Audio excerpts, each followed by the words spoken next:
Pagising mo sa umaga, ay bubungat sa'yo ang pag-asa. Charis! So guys, dugay-dugay na jud sang wala ka voice over sa atong every morning routine. So for today guys, is mag-voice over na punta. Every routine na to for today.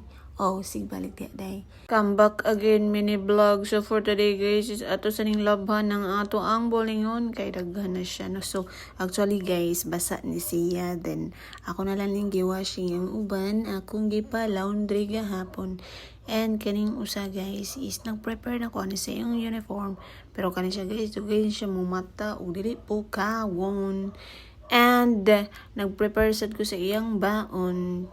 And kani guys, mo ni ako ang breakfast kay murag sumuol na bitaw si kaon ug kaning rice. So kani siya guys is gusto mo pang mo diet is pwede rin mo kaon ani. And maura to guys, oy, bye.